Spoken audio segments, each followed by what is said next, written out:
will I rise to address the Pharmacy Business Ownership Bill 2023, a bill that, as we have heard, seeks to clarify the requirements around and establish additional regulatory controls around the ownership of Queensland's pharmacy businesses.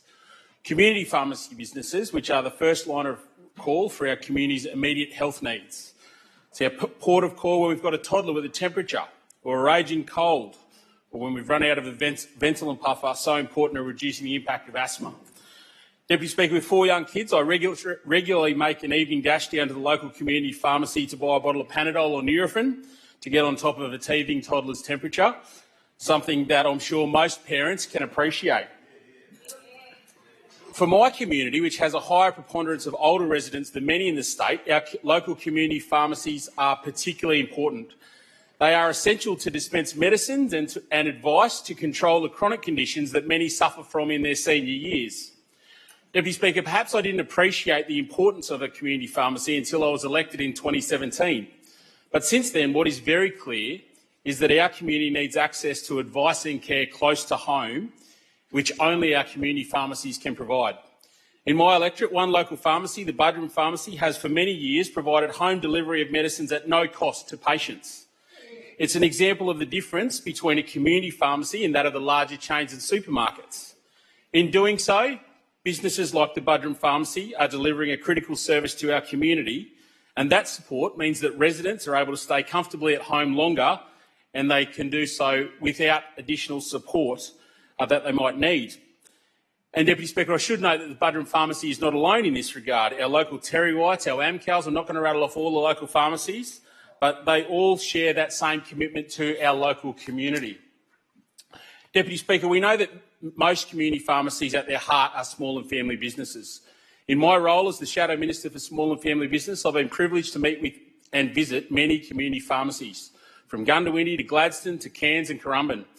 They've told me of the challenges facing their businesses, the regulatory burden, the competition from other sectors and the progressive erosion of their margins. The member for Nanango spoke of Lucy Walker in Goondiwindi. She's got an amazing business, and I visited there, I think it was a year or two ago now, with the member for Southern Downs. She and her business is the heart of that community. It's the heart of the main street. She's got this amazing robot, which is an investment in her community that allows her to deliver the services and employ more locals. It's people like Lucy and her commitment to their local community that we need to protect and we need to ensure continue to flourish. She does have good craft. I'll take that interjection from the member for Nanango. At our heart, Deputy Speaker, the LNP is the party of small and family business. We represent the small businesses that sponsor the local footy team, that donate the snags for the men's shed Bunnings barbecue, that donate to the local school P&C. It's those businesses that are the threads that make up the tapestry of our communities, and it is small and family businesses, not big businesses like the major supermarket chains, that this parliament needs to foster and protect. Notwithstanding the importance of their task, for the most part, pharmacy businesses in Queensland are small businesses. It's important that governments at all levels get regulatory settings right for small and family business. Regulation too frequently is used by big business as an anti-competitive barrier to entry. And, Deputy Speaker, it's through that lens that I consider this bill. Are the regulatory requirements that this bill seeks to impose justified? And do they impose the minimum regulatory burden on small and family businesses while still protecting consumers? Far too often, Deputy Speaker, this Labor state government imposes additional requirements on small and family business when all it seeks to achieve is placing additional burden on small business owners who are already doing it tough. Deputy Speaker, in a previous life, I provided advice to small and family businesses, and at that time I was quite surprised by the relatively thin margins and profitability that pharmacy owners have to deal with.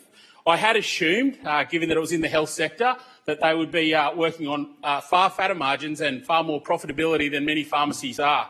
What became clear, despite the educational requirements that are required to become a pharmacist, is that pharmacists do that job because it's a vocation and they care about our community.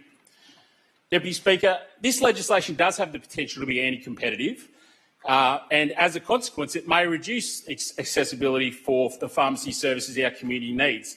But ultimately, we need to consider that there is a net benefit for all Queenslanders.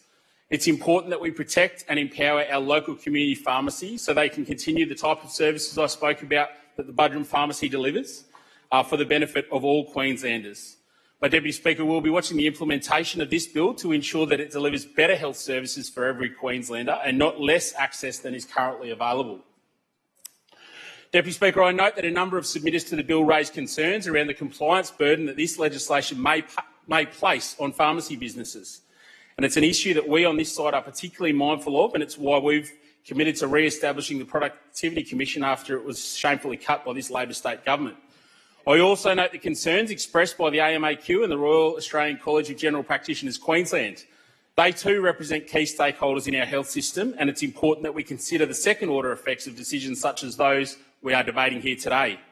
To that end, I'll associate myself with the contribution for the member for Moggill, who is far more qualified than I am in relation to such issues and covered them in good detail.